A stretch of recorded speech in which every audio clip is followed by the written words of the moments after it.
मानधाता ऐसे राजा थे कि रावण इत्यादि इनका नाम सुन के ही डर जाते थे।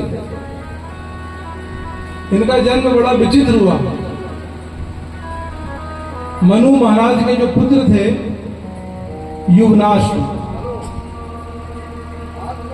उन्होंने यज्ञ करवाया कि उनके पुत्र हो। तो महाराज ब्राह्मणों ने क्या किया, जो यज्ञ हवन करते थे उसका जल इकट्ठा करते थे कि जिस दिन यज्ञ खत्म होगा वो जल रानी को पिलाएंगे तो रानी के बालक होगा। यज्ञ मंडप में ही युवराज जो राजा थे वो सोते थे और रानी भी सोती थी। अचानक से राजा की रात में नींद खुली, उन्हें प्यास लगी थी, उन्हें ध्यान ही नहीं रहा और वही जल राजा पी गए। अब जब प्रातः ब्राह्मण आए तो जल खोजने लगे, जल कहाँ गया? तब राजा ने बताया महाराज जल तो हम पी गए। बोले राजा ने क्या किया? इसी जल को पिला के तो रानी के पुत्र करना था। फिर महाराज अब क्या होगा?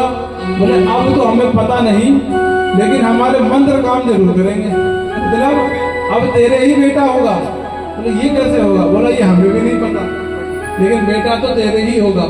महाराज यही हुआ, युवराज ही के ही बेटा हो गया। अच्छा, ये बातें ऐसे सुनने में अजीब लगती हैं, लेकिन ये चीजें आज के समय में न्यूज में भी आया था कि एक आदमी के ही गर्भ में बालक हुआ। अब हो सकता है वो पहले कभी स्त्री रहा हो या फिर क्या, लेकिन ये सब चीजें जो पहले हो चुकी हैं वो अब हो रही हैं, तो अब समझ आ रहा है। नहीं पहले तो केवल कपोल कल्पनाएं लगती थी कि भला लड़के के कैसे बेटा हो सकता है। अब हो रहा है, साइंस करके दिखा रहा है तो लोग मानते हैं। तो महाराज राजा के ही पुत्र हुआ, फिर राजा के दाहिनी को फाड़ करके पुत्र निकाला। लेकिन बात आ गई कि अब दूध कौन पिलाएगा, क्योंकि रानी के तो दूध आता ही नहीं था।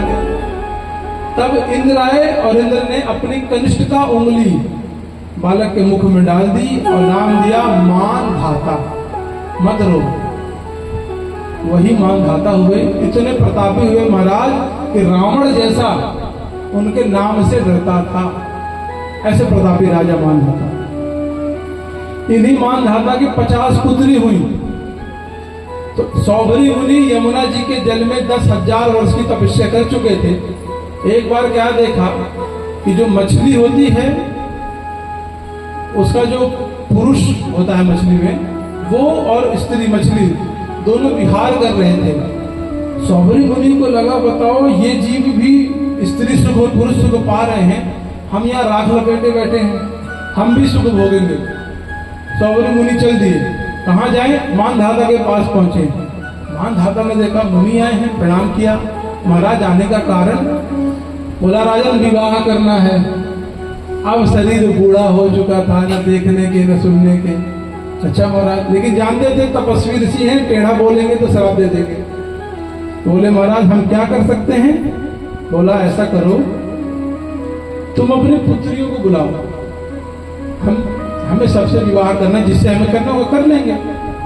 अब राजा जानते थे कि ऐसे तो होगा नहीं, तो राजा ने क्या दिमाग लगाया? बोला महाराज मेरी 50 पुत्री हैं, मैं 50 पुत्री को बुला के लाता हूं, जो तुमको पसंद कर ले उससे शादी कर लेना। राजा जानते थे कोई पसंद करेगा नहीं बूढ़े को। ये बात सौभरी मुनि समझ गए थे। राजा उधर बुलाने गए, इधर सौभरी मुनि ने इतना सुंदर रूप रख लिया कि महाराज 50 की 50 ने पसंद कर लिया।